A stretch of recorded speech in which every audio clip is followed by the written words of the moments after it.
أيها المسلم وأيتها المسلمة, ce qu'Allah tabaraka wa ta'ala t'a donné comme bien et comme richesse et comme argent, sache en premier lieu que ce bien ne t'appartient pas, que cet argent ne t'appartient pas, mais en réalité ce n'est que le bien d'Allah et ce n'est que l'argent d'Allah Jalla wa Ala, car tout ce qu'il y a dans les cieux et tout ce qu'il y a sur terre est entièrement la propriété d'Allah Jalla Jalaluh. Lahu ma fi samawat wa ma fi al-ard wa ma baynahuma wa ilayhi al-masir. Tout ce qui est sur cette terre appartient à Allah.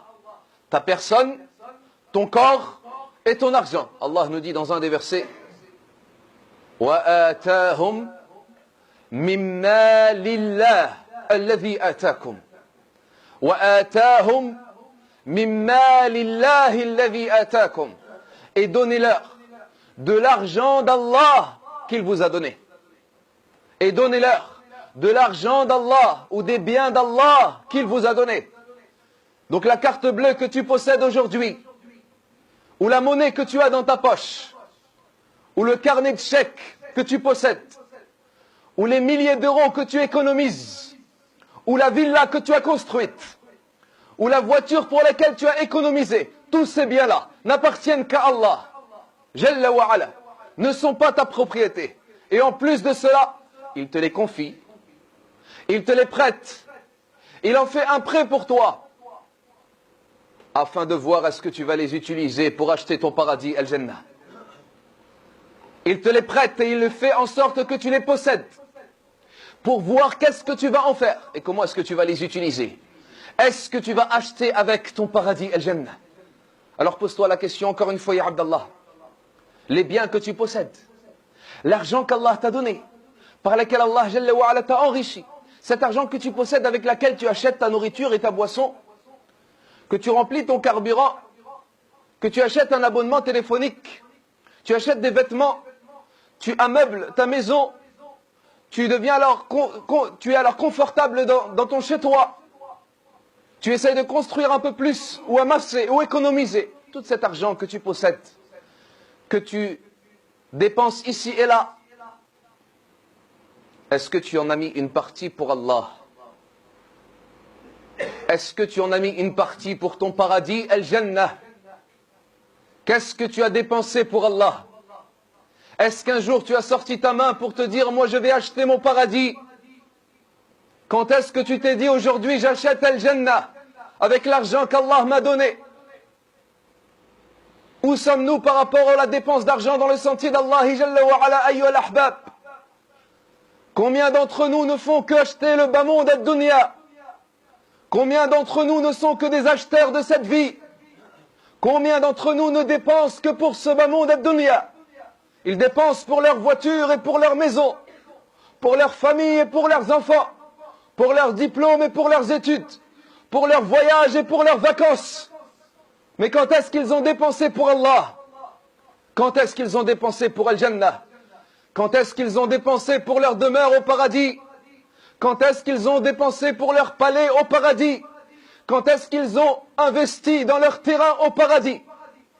Malheureusement, de nos jours, cela est rare. Les gens de nos jours ne pensent qu'à l'échelle de ce bas monde. Faya Abdallah, Wallahi, tu n'auras de ce paradis Al-Jannah que ce que tu auras acheté, que ce que tu auras dépensé, que ce que tu auras fourni comme effort de la part de ton âme et comme argent que tu possèdes. Tu n'auras du paradis que ce que tu auras donné. C'est pour cela que celui qui donne, Allah le récompensera.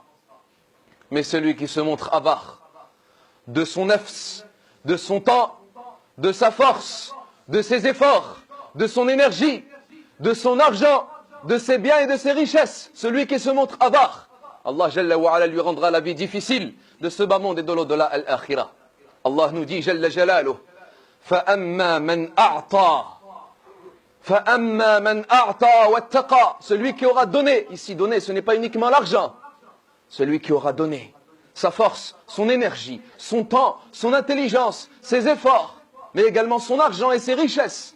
فَأَمَّا مَنْ أَعْطَى وَاتَّقَى, et qu'il aura craint, وَصَدَّقَ بِالْحُسْنَى, et il aura déclaré véridique le jour de la résurrection. فَأَمَّا مَنْ أَعْطَى وَاتَّقَى وَصَدَّقَ بِالْحُسْنَى فَسَنُيَسِّرُهُ لِلْيُسْرَى. Nous lui faciliterons la facilité. وَأَمَّا مَنْ بَخِلَ. Mais celui qui se sera montré avare, celui qui a pensé que tout lui possédait, et qui n'utilisait uniquement que dans ce bas monde ad-dunya. وَأَمَّا مَنْ بَخِلَ وَاسْتَغْنَى. C'est-à-dire qu'il a pensé qu'il n'avait besoin de rien. Il s'est montré alors indépendant. Istaghna, comme s'il n'avait pas besoin de ce qu'il possédait à le dépenser pour le paradis, al-Jannah. وَأَمَّا مَنْ بَخِلَ وَاسْتَغْنَى وَكَذَّبَ بِالْحُسْنَى. Et il a traité de mensonge le jour de la rétribution. فَسَنُيَسِّرُهُ لِلْعُسْرَى. Nous lui faciliterons la difficulté. وَالْعِيَاذُ بِاللَّهِ. فَيَا عَبْدَ اللَّهِ, pense à ce marché qu'Allah Jalla wa Ala te propose. Pense à ce marché qu'Allah Jalla wa Ala te présente. Le paradis dans cette vie est en vente. À toi d'être le meilleur des acheteurs. Et tu connais désormais ta monnaie. أسأل الله تبارك وتعالى بأسمائه الحسنى وصفاته العلى أن يرزقنا الجنة وما قرب إليها من قول وعمل إنه ولي ذلك والقادر عليه. أقول قولي هذا واستغفر الله لي ولكم فاستغفروه إنه هو الرحيم الودود.